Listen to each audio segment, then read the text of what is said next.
welcome to the lectures on modern digital communication techniques. So, we have been going through the expression for the frequency shift keying, where we want to put in continuous phase, and we have actually started discussing the continuous phase.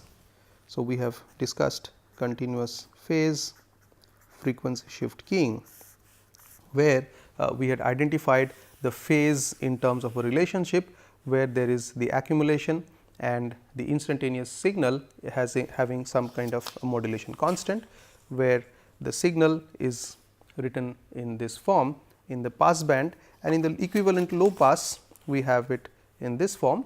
So, all what we are trying to do is instead of directly choosing the frequencies f n in this form, which we had done before, where you might remember we had written e to the power of j 2 pi f c t plus m delta f, right, where m is the value that we choose. M we had earlier written 1, 2, 3, 4 and so on, and it could also be plus minus 1, plus minus 3 and so on and so forth. And here we have a half indicating that whenever it is having a 2D kind of a thing, it gets normalized by this factor. So, these all expressions are consistent, and instead of having f n directly with this, we instead have integration in the term to include the phase continuity. And all we have done is written it in a particular form where we have got the phase in this particular expression. The next important thing that we should move into is known as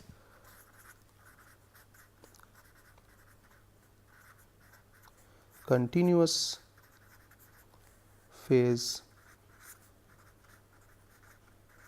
modulation. So, it is a more general class of expressions than CP FSK, and in fact, CP FSK is a special case of CPM, you could say. You could call this as continuous phase modulation. So, this is a more general class, and CP FSK, what we have studied, is a special class. Now, you could ask, why did you take this up before doing CPM? The reason we did it, because you are acquainted with FSK, and we simply changed the way you select the frequency.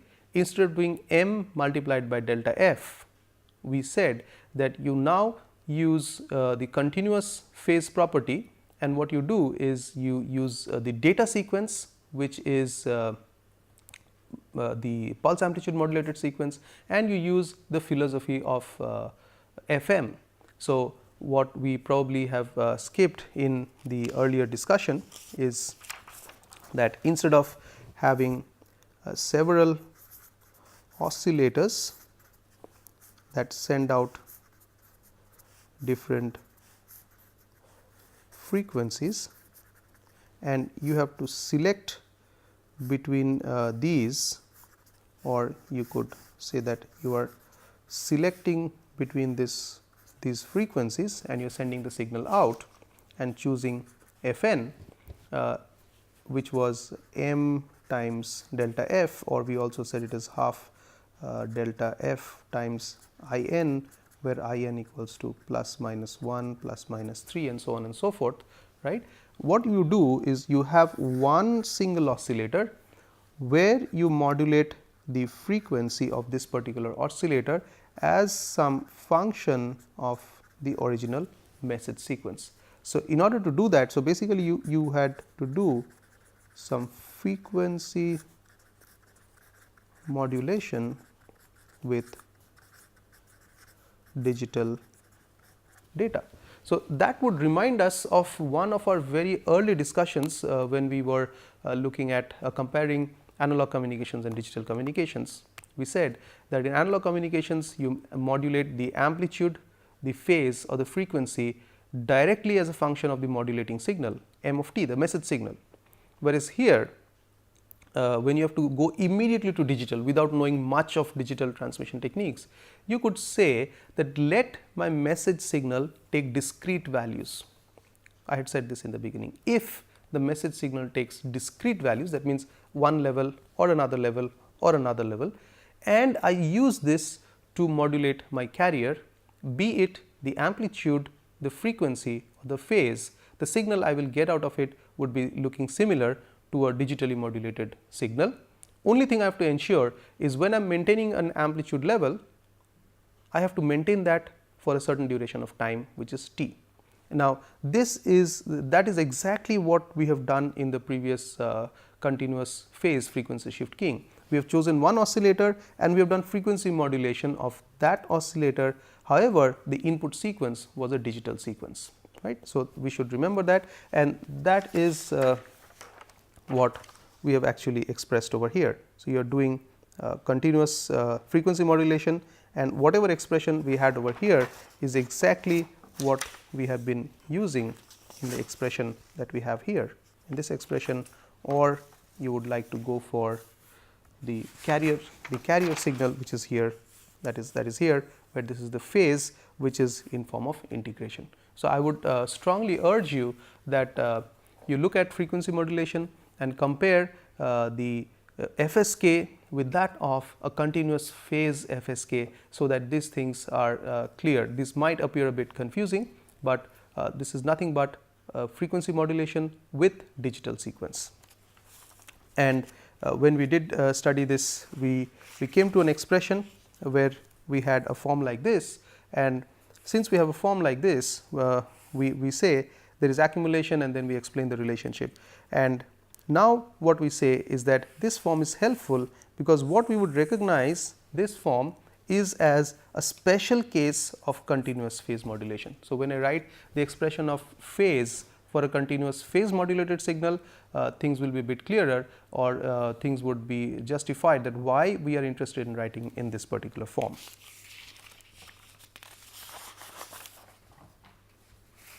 So, when we look at continuous phase modulated signal, in this case the phase, which is a function of time, and the input data sequence set. So, when I write a bold I mean it is a function of not only the instantaneous signal, but it is also a function of several incoming sequences, which is all the past history. So, that is why we have this I n over here. The general class is 2 pi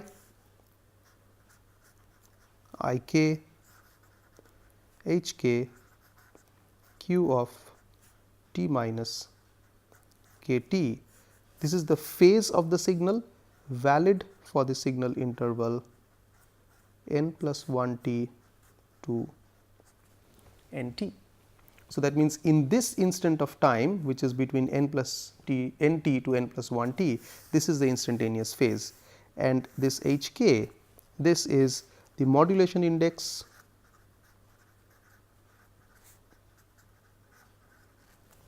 So, I would keep this expression here, so that you can connect this, and I k is the Emery information bearing signals, which is plus minus 1, plus minus 3, and so on and so forth. And when h k is equal to h, what we have is the modulation index. Remember, we are talking about the modulation index is fixed for all symbols. So, this is what we have, at least over here, we have it fixed for all symbols, and when h k varies from symbol to symbol, what we have, you can say, is a multi-h continuous phase modulated signal. So, what you see is that you could easily connect over here, and you could break this particular signal up into the parts which has k up to n minus 1, and then you have the part n. So, this part would be valid for k equals to n, and this theta, which is accumulation of the past phase, would be for up to n minus 1. And of course, we have q of t is equal to integrate from 0 to t g tau d tau. So, if you would put all of this in place, you are going to get this expression, as we had done before for continuous phase modulation, continuous phase frequency shift keying for the case when Hk equals to H. So, this is a more generic form and this is a special case of CPM. So, since we wanted to connect the CP FSK to CPM, we have introduced this particular structure of the signal.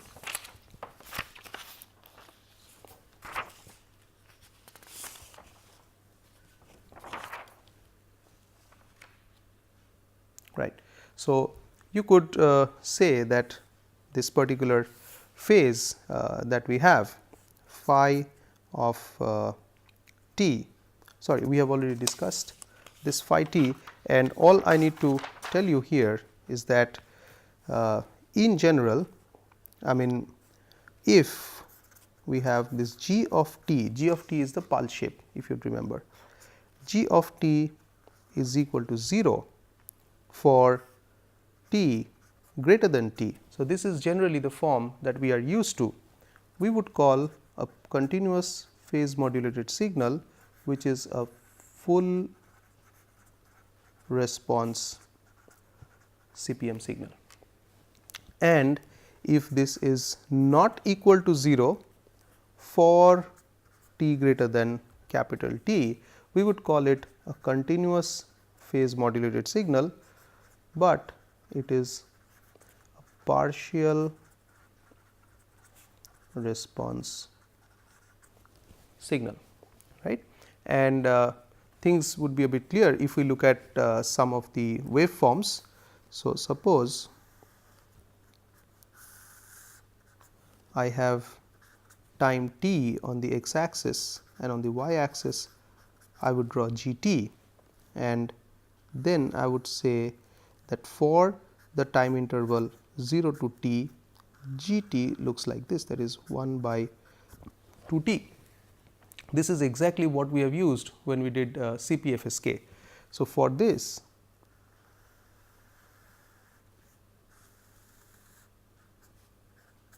the q of t would look like up to t, its value would be, it should start from 0. So, I will make it a bit thick to avoid the confusion, 1/2, and if you look at this, it flows as t upon 2 t. So, when small t is equal to capital T, you have the value 1 upon 2, which is over here, and it remains as half rest of the time. So, this is exactly the situation that we have for continuous phase frequency shift keying, and going by the particular definition that we have given just on top of this, this kind of signaling is known as a full response signaling. That means, within the signal interval you have the full information that is present. There could be some other waveforms also which would be discussed, but we could also have another waveform which could look like, let this be t, and you have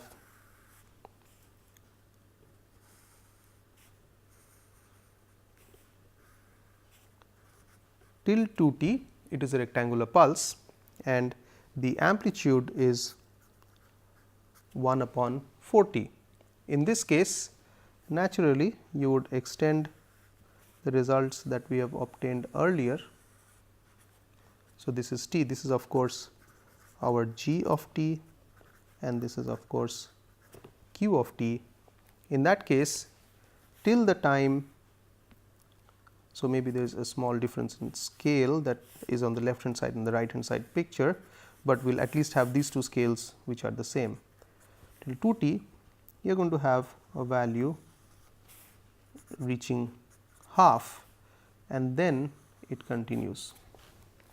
So, if you look at the difference between these two signals, what we see is that here the information is present only up to the interval t, whereas in this case the information can be present up to an interval which is more than t, up to 2 t. Now, there are several reasons for doing this. Some of the reasons would become clear when we discuss on intersymbol interference and how to handle them. But however, and also when we discuss about the bandwidth restrictions that are available. So, as of now, going by the definition we have over here, if our GT is restricted to this interval, we would call it a full response signaling. QT would look like this, and GT would be in this shape if when we call it partial response signaling. So, a signal is present across more than one symbol, right, and your QT would have a shape which looks like this. You could also have other waveforms, and you could, for example,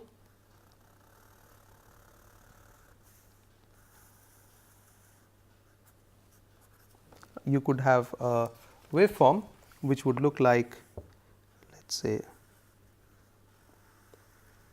this for the interval 0 to t, and this I would call it GT, and you would have it 1 by 2 t 1 minus cos 2 pi t upon t, and the q of t for this case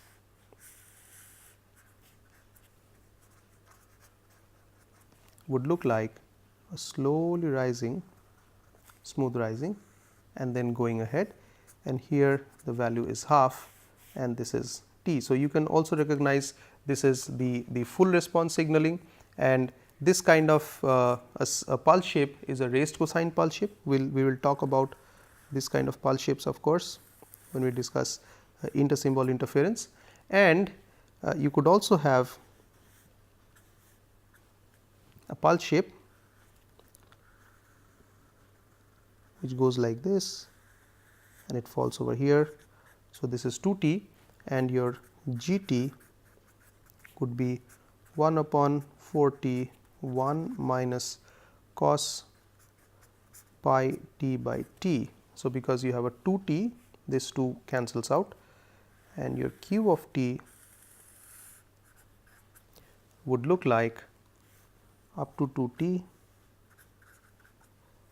and the value would of course be same as half as we did before, and here the rise of QT, because you are doing the integration, would go like this. So, this is a partial response, this is a full response signaling, right. So, all these waveforms that we have drawn are outcome of certain pulse shapes. So, one of the pulse shape is known as the rectangular pulse shape with the parameter L, and you would define g of t as 1 upon 2 L t for the interval of for the interval of t lying between 0 to L t, and it is 0 otherwise, right. And the other one is known as raised cosine, L indicating number of symbol intervals. You would define g t as 1 upon L t 1 upon 2 L t times 1 minus of cos 2 pi t upon L t, and for t less than L t less than or equal to 0, and it is 0 otherwise, right. So, these are some of the pulse shapes. So, instead of a rectangular, you can have a raised cosine pulse shape, and what is the importance of a raised cosine pulse shape, and what is the consequence of a rectangular pulse shape. You will be able to get things clear when we discuss about the inter-symbol interference at a much later time from now. So, there are some other pulse shapes also. One of the other pulse shape is CPM FSK. This looks a bit scary, but for the sake of completeness, let us have it here.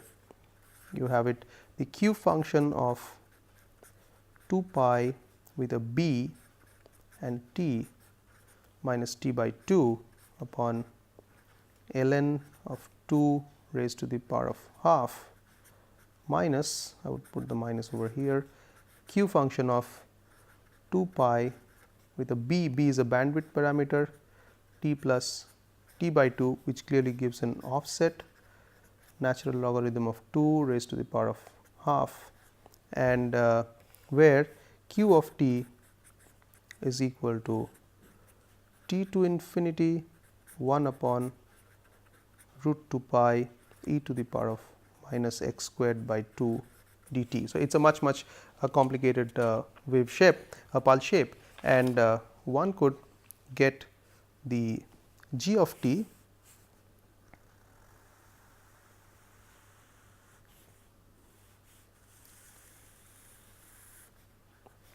So, this is let us say t in units of capital T, and on this axis we have g of t and in units of 1 upon capital T. So, if I mark this as my central point, what we are going to have is we could have a pulse shape. So, first we have to label this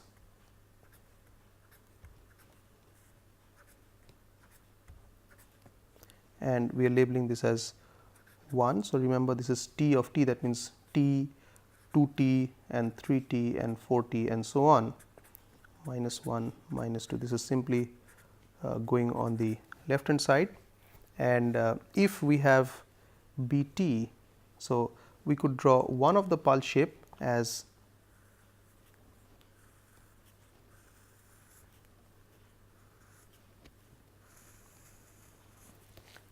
this kind of a pulse shape when b t, the product of b and t is equal to 0.1, whereas when we have a pulse shape which is b t equals to 0.3, we are going to have a pulse shape which would go like this, and this particular pulse shape you could almost draw it in this form. This one would be b t equals to 0.3. So, in this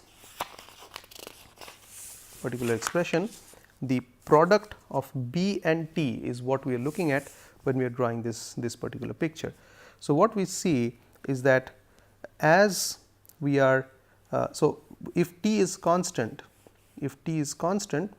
as we are reducing the parameter b, we are seeing that the pulse duration is increasing, right. This duration is increasing, and as we are increasing this b parameter, this duration is decreasing.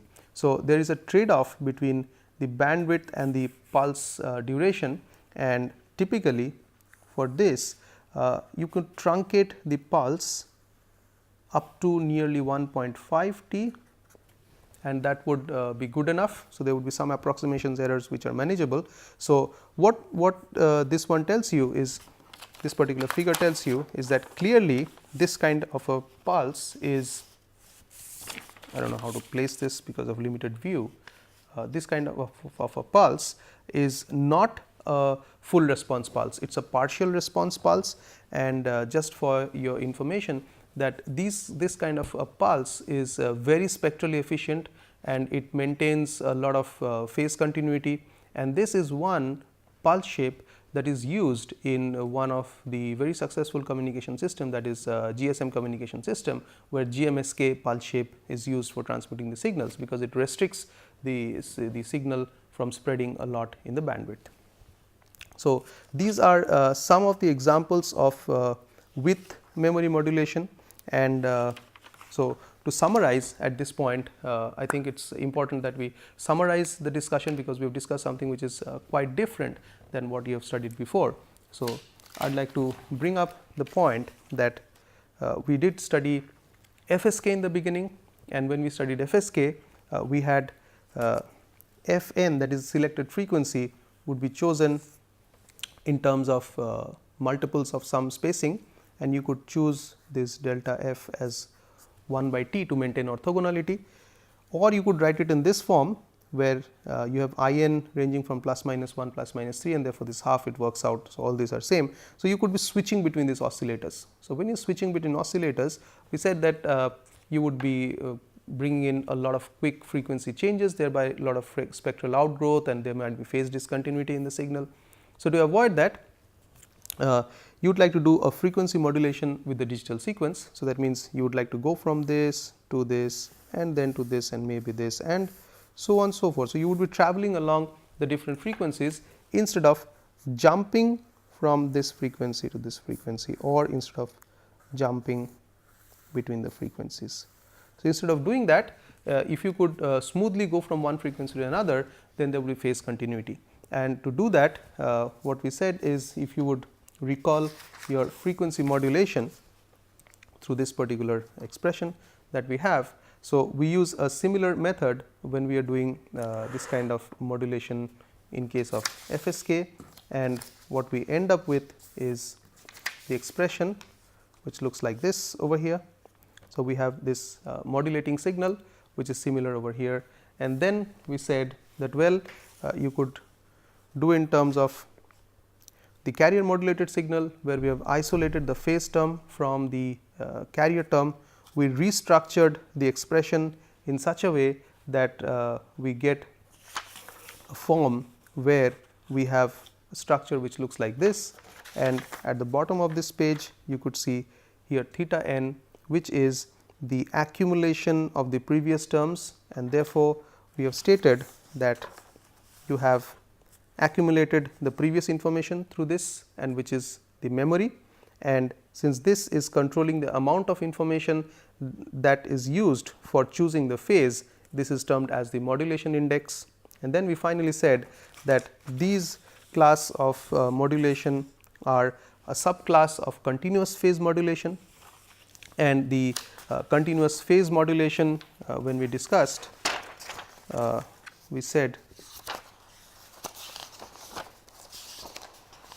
that continuous phase modulation has a general expression which looks like this, where if you would choose k to be constant and you had a rectangular pulse shape, that would become a CP FSK, and this is a much more generic form which could be used to generate many other signals.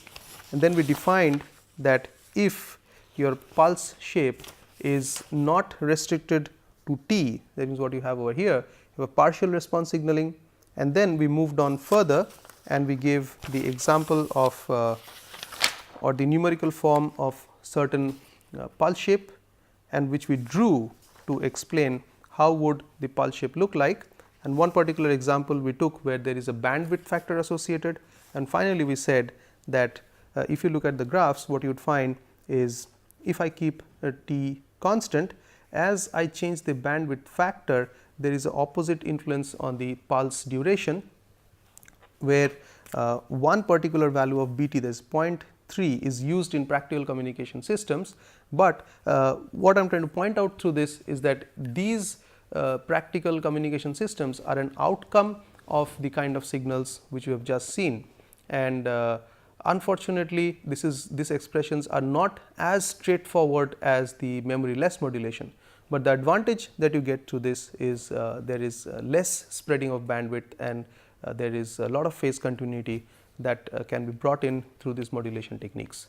So, we would like to stop this particular lecture here, and in the next few lecture we would like to take up the special case which would be using these particular structures, where we would like to see the case of binary continuous phase shift keying, and we will also look at what is the MSK, that means the minimum shift keying, and something known as the offset QAM or the staggered QAM, which would be also quite interesting to see that how these kind of structures that we have, or the expressions that we have developed would map to what kind of waveforms and what are the advantages of them in our particular study.